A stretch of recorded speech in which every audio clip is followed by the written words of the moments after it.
Welcome back, everyone. Welcome back to another week, another edition of the Sparkling Tuna Cup, the STC number 109. Once again, a Team Look Map Contest 21 edition. Bienvenidos, ¿qué tal? ¿Cómo están? We are here, we are back with our weekly open tournaments. Exclamation mark, be in the chat to have a look at the bracket yourselves. The bracket is live, the bracket is stacked, and we are once again featuring a full set of TLMC21 maps. We've been featuring them for the past 2 weeks already, but now we have a fresh pool of the other maps we have yet to incorporate into our tournaments, and we're about to step on in. This week we're going to be featuring Andromeda, Celestial Enclave, Missing You Today, Mothership, Risen Memory, Citadel, Talisman, White Rabbit, and Winter Madness. Here we go. And spawning in the bottom right hand corner of Risen Memory, we have the red Terran player representing the Platinum Heroes. It is Nicoract. And spawning in the top left hand corner, we have his opponents. We have the blue Protoss player, the blue Protoss himself, the Italian Protoss. Also for the Platinum Heroes, it is LetaleX. And if you're in the chat, you know what time it is. It is Gamba time. Predictions are now open. Place your bets on who you think will claim the series. Best of luck in the chat as we get into our initial best of 3 into our first series of the broadcast. And welcome to Risen Memory. Risen Memory is one of the other unique maps in the map pool. Now, coming into this map, we do have a secure 2-base setup here.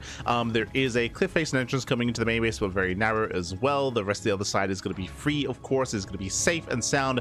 And we have a triangular third that's a little bit more jutted out here. Now there's some high ground, there's this elevated position that you can hold, that you can defend to protect that expansion, but it can also be attacked from the other side as well. It is a relatively accessible base. You can help defend. Likewise, tanks can help position and can help cover this entrance as well, so you have to come from the top side. When it comes to the fourth base, likewise, also very open. Knocking down these rocks, if you do knock down the rocks, I should say, it does open up the fourth base quite heavily here, whether it's the fourth base on the left or the fourth base on the top side as well. Very open, very spread out, to the point where it seems a little bit excessive, not gonna lie. It's kind of crazy, not gonna lie. But we'll see. I'm curious how well this center area can be utilized to actually defend these locations, to actually maintain a 3-base setup and look towards getting a fourth base. But I'm getting too ahead of myself. The reality is that in TvP, aggression is favored here, and we're going to be expecting aggressive builds and potentially all-ins out of Nicoract. Oh boy. Going to be able to LetaleX to defend, to hold on, as we are opening up. Here we go. Reaper does move out. And likewise, it's going to be zoned away here. There are definitely other entrances here in towards that towards the natural. There's a Reaper cliff face coming into the main base as well, so there are going to be other ways. There we go. As Nicoract does rotate, does look for a way in. Oh, gee! Oh my God! Did you see that jump? Jesus! Leapt across the screen, pap. Yeah. But now it's going to be zoned away, and there's going to be a Twilight Council opener out of LetaleX. Okay, so it does open up. Twilight Council is going for a blink-based opener. Reaper does zone or does rotate back around and does not commit. It doesn't commit in. Pulls away. Here it does pull away, and Nicoract, he fails to get into the bases. He did not attempt to go into the main base through the double cliff face. It looked like he attempted to, but the pathing did mess up a little bit. So didn't quite make it in. And I assumed it was going to be blink, but no, we're going for a charge opener instead.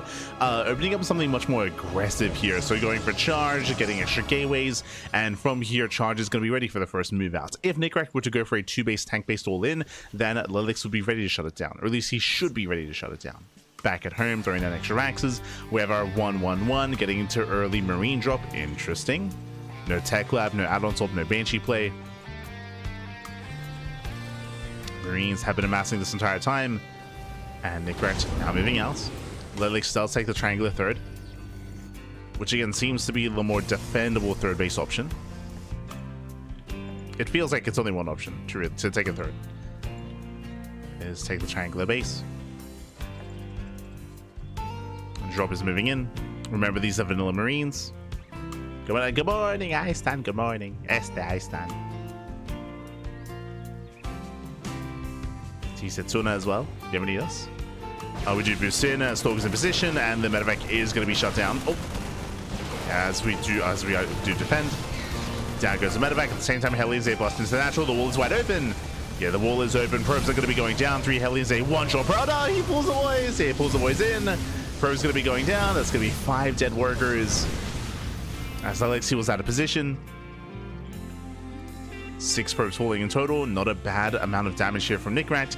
If only he didn't lose the medevac, right? There was a bit of a give and take here. Kill 6 probes, yes, but did lose the medevac full of Marines, so did come at a cost for the Terran.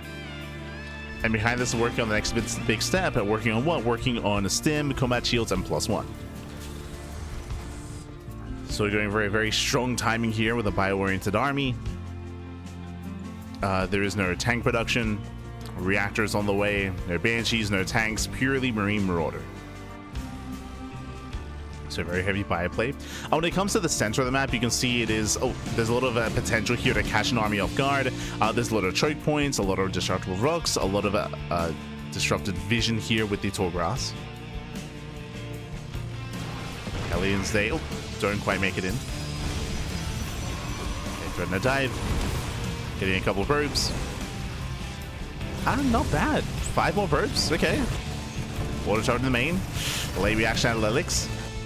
Yeah, late reactions here. 7 probes going to be going down. Brutal damage. And Nicoract, he's set up for success. This push, it's going to hit like a truck. Now, he's not all in. He's getting a 3rd CC. So 3rd CC is on the way.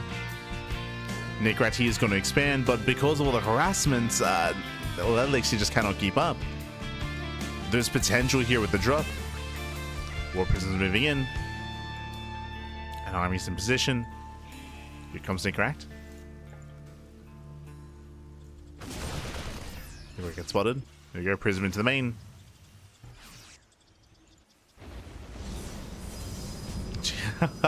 As unfortunately does not have the money for warp in, so warps in 2 zealots, and it's not going to be enough.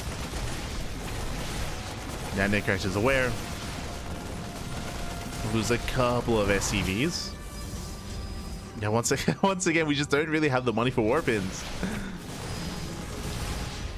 Oh, we actually don't have the gateways. Right. Only 3 gates. Only 3 gates. The other gates are still on the way, so late gateways here from LetaleX. He's now throwing them down.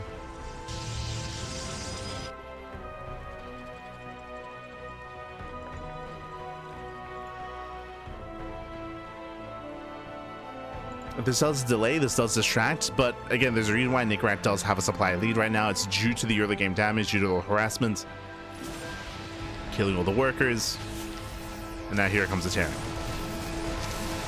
Once again, prism into the bases. Mine shots don't quite go up. Warp in into the main.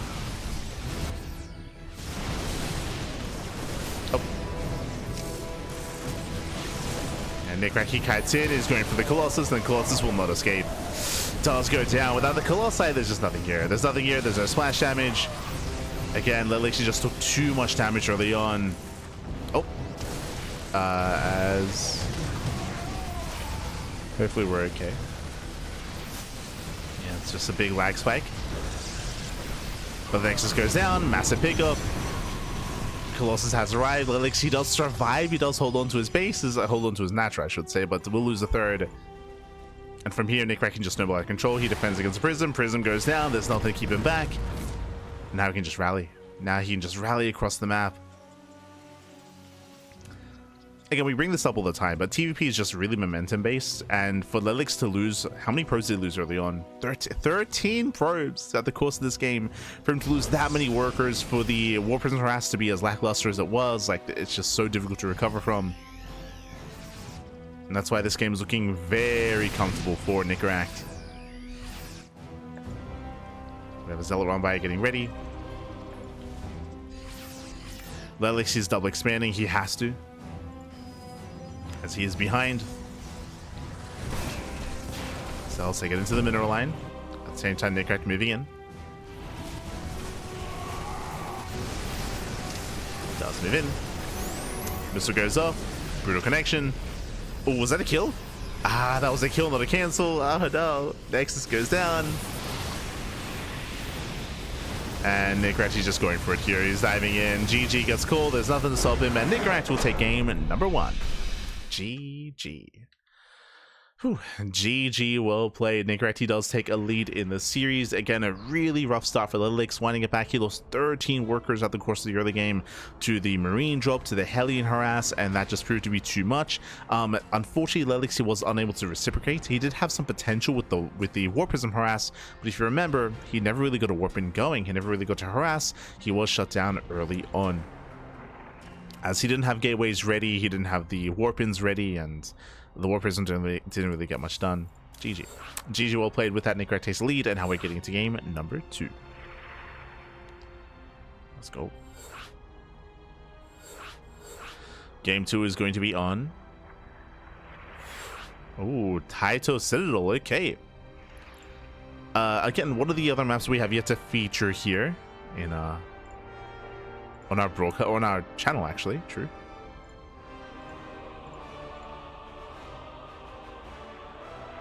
Taito Citadel meant to be a much more Mac-oriented map. We'll get into it. It does have some features that I'm sure you're very familiar with.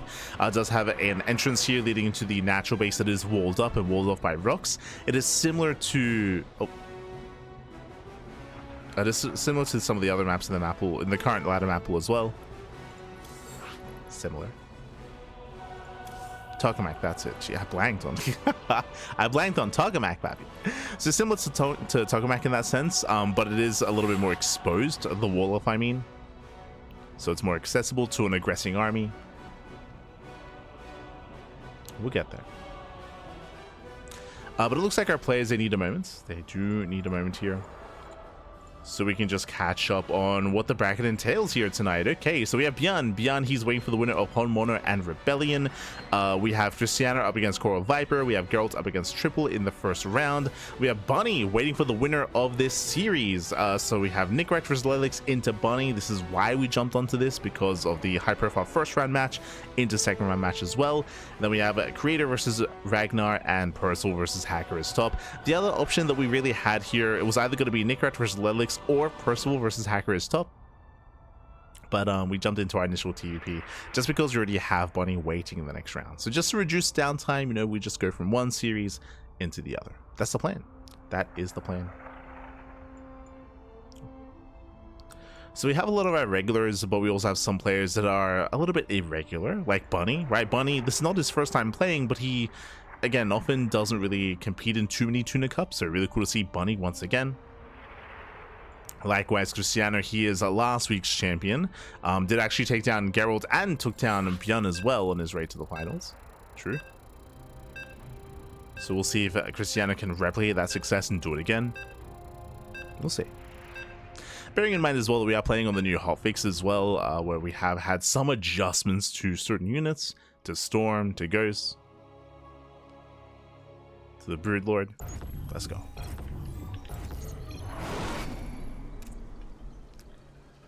See if it comes into play. Spawning in the bottom right hand corner of Taito Citadel, we have the red Protoss player. The red Protoss representing the Platinum Heroes. Down in the series, we'll see if we can bounce back from the land of Italy. It is LetaleX. And spawning in the top left hand corner, we have the blue Protoss, sorry, the blue Terran player representing the Platinum Heroes. It is Nicoract.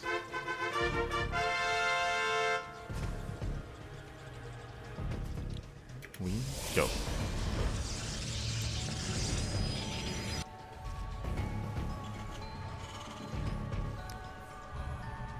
Players are going to be opening up, and welcome one and all to Taito Citadel. Again, this is one of the larger maps in the map pool. We do have our natural base here, which is relatively secure. Moving forward, we do have this area that I was referring to, which is a ramp coming in between the bases, but it is going to be fully walled off by these rocks with shields. You can see our base on the left and base on the right hand side as well. I will say that the initial 4-base setup is relatively secure, just because we have an entrance here coming in towards the linear base, but it is again, just one entrance, one way in. Likewise, you do have a bit of a more open base towards the top side here with 2 wide entrances that can be opened up over time. What's important is these destructible rocks, right? So we do have another angle of attack to harass, to poke in. I brought up Tokamak earlier just because the rocks on Tokamak are very difficult to break as the aggressing player, just because of how far up they are. They're in an elevated position, they're in between the bases. Here, it's a little bit more accessible, a little bit more kind of open to the elements, open to the rest of the map, so it's going to be a little bit easier to knock this down and to actually engage and to try to pull apart a defending player. And that is the hope, at least. The hope is that this isn't like a free 4-base setup. You have to work for it.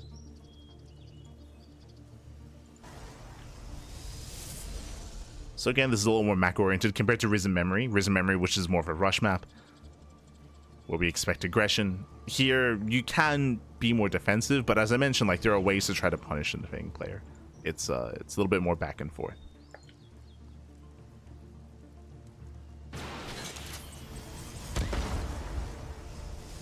So we'll see how players will approach this. Now we have our CC on location. Nicoract did open up with that faster factory. Twilight Council opener out of our Protoss player. Nicoract does pull out. And we're expecting Blink, but last game we did see charge from LetaleX. I believe that the reason why we saw charge was because he believed there was going to be an earlier tank push. Here on a larger map like Title Citadel, I would expect LetaleX to open up Blink, not charge. I would expect. Oh, as we are committing. Getting an extra wave of Reapers and Hellions. 2 more gates on the way, so 3 gates out of LetaleX, 3 gate, not Blink, 3 gate charge once again. Same build. Okay, same build, same opener. Interesting. I don't know if there's as much reason to go for this on a larger map, but okay. This nation does cover the 1-on-1, does cover the add-on swap. This time we have a tech lab on the starport. Reaper Hellion does break in. Yeah, it breaks into the bases. Headed for the main. LetaleX trying to keep up. Takes down a Hellion, gets one of the Reapers. Probes are going to be going down. Takes down the sentry. Heli volley goes up on the workers. It's going to be 2, 3, up to 4 probe kills. Ay, ay, ay. Damage isn't too bad at all. And we're not going into Cloak, we're going into Hyperlight Rotors. Now, what's important is that LetaleX, he scouted. Remember, he scouted, he saw the tech labs. He's now aware that this is going to be a little more of a tech-heavy start out of Nicoract. In his mind, it could still be Cloak, could be Speed Banshees.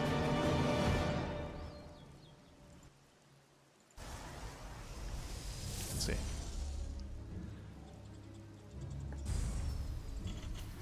As Nicoract is building up. Cristiano or Girl will be nice to see. I mean, we should be seeing them a little bit later in the broadcast. I did see that Cristiano and Geralt are poised to face off against each other, but I do want to avoid mirror matchups early on while I can. So I wanted to get in something a little bit more diverse, like a TvP. More charge is complete. We get a gateway explosion.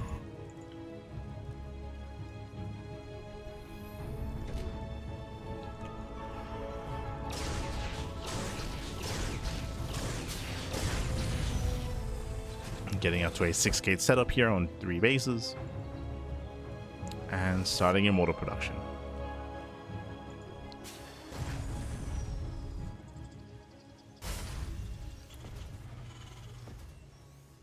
And Nicoract, he is going for an early move out. So I would say that LetaleX, he should be fine against this. He should be okay. For now, he's zoning away the Banshees.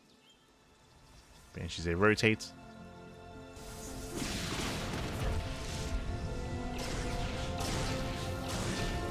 The army trying to come together. The Banshees, they distract. While they distract, Nicoract, he's trying to sneak up on the base. Ah, but he sees the army. Yeah, he sees the charge lots. He knows. He backs up. So very nice scouting here from Nicoract. Otherwise, they may have lost the entire army.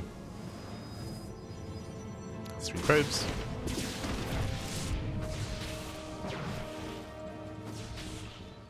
Gets up to 4. Oof, we'll lose both Banshees. This was an expensive scout from Nicoract. Sure, he was able to get a couple of probe kills, and sure, he was able to at least identify that LetaleX had rushed into charge, which let him know to just back the hell off. But was still quite expensive. It was a big investment into those Banshees.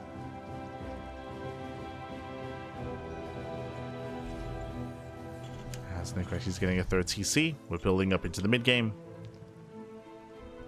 LetaleX, he does have a bit of momentum. He is aware of the army. We'll see if we can dive on top of the tanks.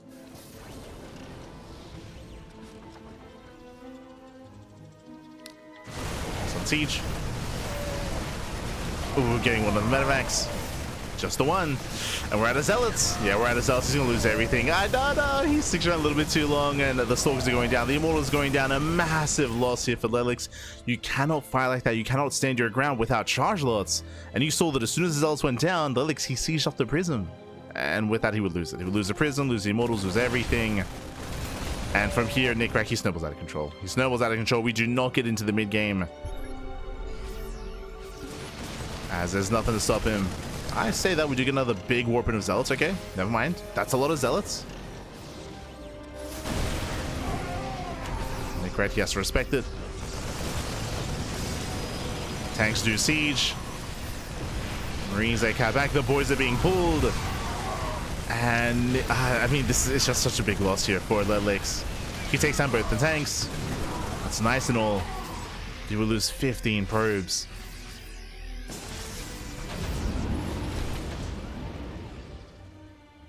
No 4th. Yeah, there's no 4th expansion. Just now being thrown down. 15 probes do go down as well. And Nicoract takes a lead. Nicoract, he takes a lead. Getting his own... Oh, God. Taking his 3rd. Getting it up and running. And Nicoract, he has the better economy. He's got a superior economy. He has momentum.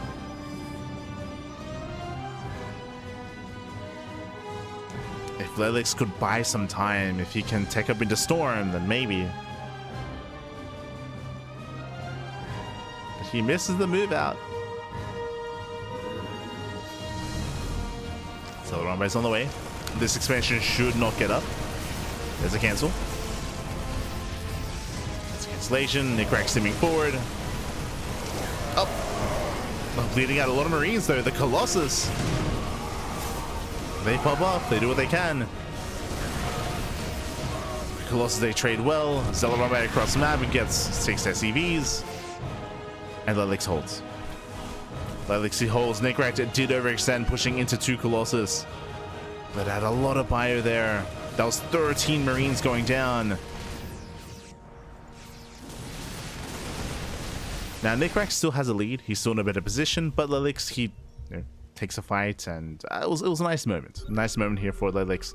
The problem, though, is he still does not have a 4th. He's still behind. He desperately needs an expansion. This is the only 4th base option.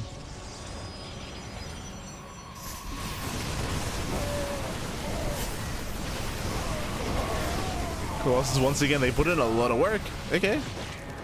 LetaleX takes a fight. Nicoract, he should not be here. He should not be pushing in. He already canceled this base once. He doesn't need to do it again. So Nicoract overextends. And LetaleX is clawing his way back into this game. He's getting there. Still lacking a couple of things. Whether it's Disruptor production or Storm.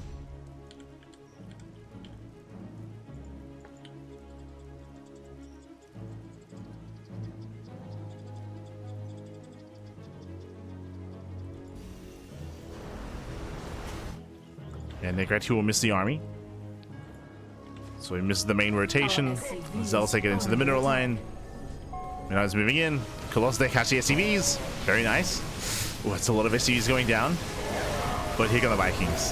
Here come the Vikings. And LetaleX, he can't fight this. No, he tries to fight head on. He will lose every Colossus. 3 Colossus go down.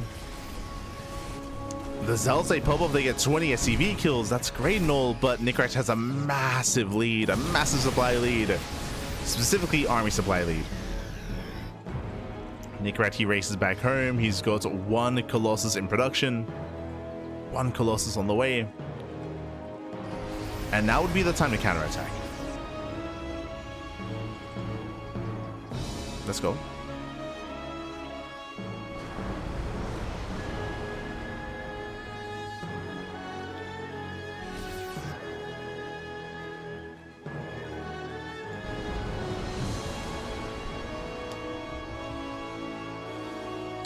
Nicoract, he's moving forward. He still retains all of his Vikings, so the Colossus are that much lackluster. Once again, a nice zealot run by. So let's move in. But they're going to be deflected by the production. Nicoract moving forward and does catch a Colossus immediately. Colossus goes down, and again, there's just nothing here. There's no storm. There's no disruptors. Colossus, they've been outscaled, and that's going to be 20 probes going down. Vikings, they land, and again, there's just a handful of Zealots. It's like barely an army here. Zealots, they attempt to surround, but we can stim. We can win. Zealots do full. Now, that did cost Nicoract all of his Vikings. Oh no, it doesn't matter. The Zealots are doing what they can. They're holding. LetaleX, he barely holds on thanks to the charge lots. But again, what are we holding on to? 3 bases. Lost the 4th, right? He lost the 4th expansion. LetaleX is all in. He has nothing to all in with. And GG gets called. GG gets called. There's just no army standing. And Nicoract will take the series 2-0, advancing on to the quarterfinals. GG. Whew, GG, well played. Again, a strong showing here by Nicoract. LetaleX, he did have a really rough moment early on when he overextended. I'm referring to the first time he pushed across map with his charged army, with his Zealots, with his Immortals. If you recall, we spoke about how he overextended. Once his Zealots went down, he could not protect the Immortal or the War Prism or anything else. He did plummet in supply. Nicoract gained a little momentum. Now, there were some moments where Nicoract himself overextended, where he was pushing a little bit too hard into Colossus and was trading inefficiently, but he goes far enough ahead where it didn't matter, right? He had the superior economy. He was even on bases. We saw that LetaleX time and time again was trying to take a 4th, but he couldn't. He could not maintain a 4th expansion, not after losing that first army. GG. GG, well played. With that, congratulations to Nicoract, and shout out to LetaleX for competing tonight, as this leads us into our next series. Let's go.